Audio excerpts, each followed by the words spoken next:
Un des plus gros problèmes pour les hommes qui veulent dépenser plus de calories, qui veulent être plus en forme, c'est qu'ils n'ont pas assez un gros NEAT. Leur NEAT est pas assez élevé. En fait, il est trop bas. Mais c'est quoi ça, un NEAT? C'est ce qu'on va savoir aujourd'hui. On va découvrir c'est quoi le NEAT. Vous allez comprendre les problèmes que vous faites principalement qui font en sorte que vous n'arrivez pas à dépenser des calories et comment vous pouvez mettre ça à votre avantage pour pouvoir dépenser des calories et perdre du poids et prendre du muscle sans même que vous entraînez comme des malades. Donc, vous allez pouvoir appliquer ça dans la vie de tous les jours et vous allez pouvoir augmenter votre dépense calorique. Le NEAT, en fait, c'est tout simplement le nombre de calories que vous dépensez dans une journée juste à vivre. Donc, vous marchez, vous levez de votre siège, vous êtes assis, vous travaillez, vous courez, vous faites de l'entraînement, peu importe, c'est le nombre de calories total dans une journée que vous pouvez dépenser. Ça va dépendre de votre poids, ça va dépendre de votre âge, ça va dépendre de le niveau d'activité physique que vous faites. Et trop de gens pensent que la génétique joue un énorme rôle dans le NEAT.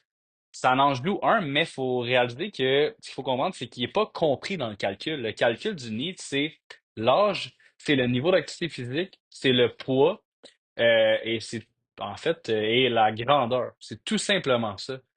Donc, la génétique n'est pas compris et c'est un peu difficile à calculer. Donc, en fait, la génétique, oui, il y a une certaine part de ça, mais la plupart du temps, c'est nous qui causons nos propres problèmes par rapport à nos actions, par rapport à ce qu'on fait, ou peut-être même par rapport à notre inaction.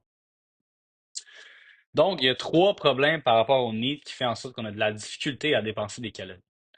La première chose, c'est qu'on a un travail qui est très sédentaire. La plupart des gens, vous avez un travail sédentaire. C'est quoi un travail sédentaire? Un travail sédentaire, c'est que vous passez plus de la moitié de votre journée assis ou plus la moitié de votre journée de travail. Donc, si vous passez plus que 2 à 3 heures, peut-être 4 heures de temps plutôt, assis, eh bien, vous avez un travail sédentaire. Donc, on regarde ici, ça, c'est les fréquences qui montrent le NEAT qui augmente, dans le fond, la fréquence du NEAT par rapport aux actions puis au temps qu'on fait ces actions-là. Donc, exemple, quand on est assis, vous l'avez ici, il y a pas de dépense calorique. Dès qu'on se lève, il y a une plus grosse dépense. Même quand on est debout, une plus grosse dépense. Quand on monte des marches, il y en a une aussi. Donc, avoir un travail sédentaire, passer des longues journées à être assis, va être très difficile pour vous de perdre du poids, même si vous vous entraînez 2, 3 fois semaine, ça va être difficile. Je l'ai souvent observé par rapport aux clients qui commençaient avec moi ou des gens qui venaient me voir, c'est souvent qu'ils passaient 60, 70 heures assis par semaine, même si on s'entraîne 2, 3 fois semaine, ça ne changerait pas grand-chose finalement. Un autre problème, c'est que la plupart du temps, on mange pas assez dans une journée. Donc, cas typique, on skip le déjeuner ou on prend une toast au beurre de peanut et banane. Ensuite de ça, on mange un gros dîner, un gros souper. Et il n'y a pas vraiment de consommation de la nourriture entre les deux. Donc, ça va jouer beaucoup sur l'effet thermogénique des aliments ou aussi votre digestion. Quand je dis effet thermogénique, c'est que les aliments que vous mangez, quand vous les digérez, il y a une dépense calorique associée à la digestion. Donc, moins que vous mangez, moins qu'il y a de dépenses caloriques. C'est sûr que si vous mangez un gros repas, il va y avoir une grosse dépense calorique. Par contre, l'énergie que vous allez avoir absorbée pendant cette courte période de temps-là, ça va prendre beaucoup plus de temps pour que vous puissiez l'utiliser. Donc, vous avez grand avantage de manger plusieurs fois par jour, plus petits repas, pour avoir une dépense calorique qui est plus, on va dire, constante et pour avoir un niveau d'énergie qui est plus constant dans votre journée. On le voit ici, là, bon, calories, dans le fond, on a calories intake, donc ce que vous mangez, donc les glucides, les protéines, les lipides, ça rentre dans votre système. Et ensuite de ça, ce qui en ressort, c'est bon, l'énergie que vous avez dépensée, votre métabolisme de base. Donc, on l'a dit, le NEAT. Ensuite de ça, le NEAT, en fait, c'est le calcul du métabolisme de base, l'activité physique et l'effet thermogénique des aliments. Donc, l'activité physique et l'effet thermogénique des aliments, qui est assez difficile à calculer de toute façon. C'est plus un pourcentage. Fait on se concentrera pas vraiment là-dessus.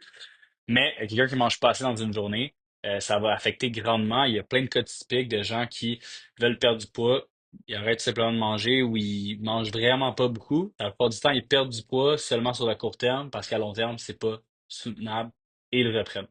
Donc, oui, on fait un déficit calorique, mais un déficit calorique beaucoup trop intense, beaucoup trop difficile pour le corps, ce qui va mener faire une dégradation des muscles et c'est pas à votre avantage pour votre perte de poids. Ensuite de ça, vous mangez trop en un repas. Donc souvent, je le disais, on va manger trop à un repas, ce qui va faire en sorte qu'on va avoir beaucoup de calories à digérer. Ça va être difficile la digestion, ça va être encore plus difficile d'utiliser ces sources d'énergie-là. Et ben, ça peut potentiellement faire en sorte que vous avez trop de calories aussi. Il y a des gens qui sont en surplus calorique. Bien sûr qu'ils prennent du poids. La plupart du monde sait ça. Donc, c'est trop inconstant. 5 principes qui vont faire en sorte qu'on doit comprendre par rapport au nid qu'on peut utiliser pour avoir une plus grosse dépense calorique. Le principe numéro un, la dépense calorique au repos.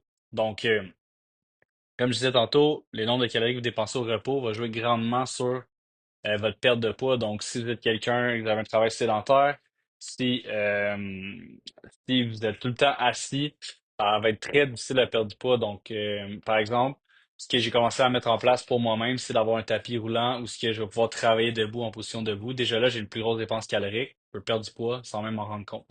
De prendre des marches, d'avoir vraiment peut-être faire de l'activité physique si vous avez quelques heures par semaine à accorder, c'est peut-être mieux de faire un petit entraînement plusieurs fois par semaine que faire deux, trois gros entraînements et d'être assis tout le reste de la journée. Donc, déjà, avec votre dépense calorique, la dépense calorique au repos, c'est vraiment, euh, là, je parle plus au repos. Plutôt, là, j'étais plus dans le point de la dépense calorique à l'effort. Mais par rapport à la dépense calorique au repos, ben, quelqu'un qui est plus corpulent, que son poids est plus haut, va dépenser plus de calories, bien sûr. Donc, c'est un point faut faire en sorte faut prendre en compte ce point-là. Ensuite de ça, les steps, ben, si vous faites des pas, vous allez pouvoir dépenser beaucoup plus de calories. Donc, quelqu'un qui fait 3 4 000 pas par jour, très difficile de perdre du poids. Vous pouvez regarder, par exemple, votre application santé ou peut-être savoir qu'il y a une montre, combien de pas vous faites par jour. On devrait se trouver plutôt autour de 8 à 10 000 pas par jour. La réalité, c'est que pour l'avoir vu avec des centaines de personnes, c'est possible, même si tu veux, tu travailles beaucoup, c'est possible pour toi de faire beaucoup de pas. Faut juste que tu sois plus intelligent puis que t'arranges, tu t'organises mieux, puis que tu fasses l'effort pas aussi. Ensuite de ça, par rapport à la dépense calorique à l'effort, oups, il y a un L de trop, je vais l'enlever ici, mais la dépense calorique à l'effort, bon ben, si vous déjà de faire un peu plus de cardio dans votre journée, si à votre entraînement vous n'êtes pas assis après entre on va dire vos temps de repos, si vous levez debout, la dépense calorique à l'effort va jouer sur le NEAT. Ensuite de ça, il y a votre métabolisme. Donc, encore une fois, il me manquait un petit L à remplacer. Il y a deux L, mais je vais l'enlever. Mais par rapport au métabolisme, euh, donc oui, la génétique va jouer, mais en réalité, ça joue pas énormément. C'est-à-dire que oui, il y a des gens qui, en principe, on va dire, il y a eu l'espèce de croyance par rapport au, morphotype, là, fait que endomorphe, ectomorphe, mésomorphe, tu pourrais embarquer dans ce sujet-là, mais en réalité, c'est un concept qui est un peu généralisé. C'est-à-dire que c'est quoi ce concept-là, ectomorphe, mésomorphe et endomorphe? C'est des concepts qu'on séparait les individus en trois catégories, dont, mettons, on va dire les endomorphes, c'est plus difficile pour eux de perdre du poids, de dépenser, ils vont plus retenir leur poids et tout ça. C'est à voir là, tu sais, par rapport à ce concept-là, parce qu'en réalité, on est 7 milliards, puis même plus maintenant d'individus. On est là on séparait 7 millions d'individus en trois catégories. C'est pas nécessairement accurate à 100%. Le métabolisme, oui, il y a des gens qui vont avoir plus de difficulté, là. On voit souvent des gens tout minces qui vont manger genre du McDo puis ils n'arrivent pas à prendre du poids. Ça veut pas dire que ces gens-là sont en santé de un. C'est pas nécessairement un marqueur de santé d'être mince. Puis de deux, ben peut-être qu'ils mangent juste pas beaucoup dans leur journée complète ou peut-être que au contraire, c'est un gars en construction qui travaille beaucoup physique et qui fait en sorte qu'il arrive pas il retient pas les calories parce qu'il dépense.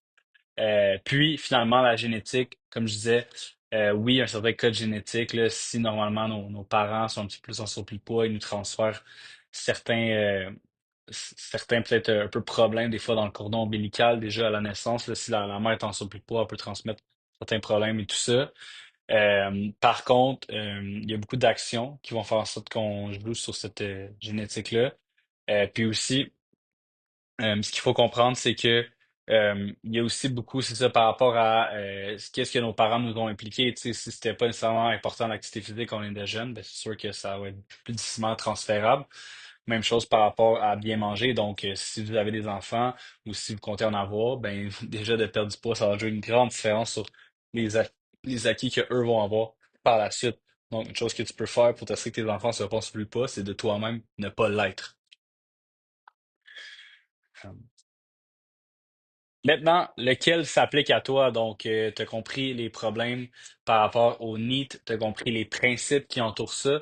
Maintenant, c'est quoi le principe? C'est qu'est-ce que j'ai dit dans la présentation que toi, tu pourrais appliquer dès maintenant, dès demain, pour pouvoir augmenter ton NEAT et augmenter ta dépense calorique pour potentiellement être plus en forme, plus en santé, sans même faire de grands efforts.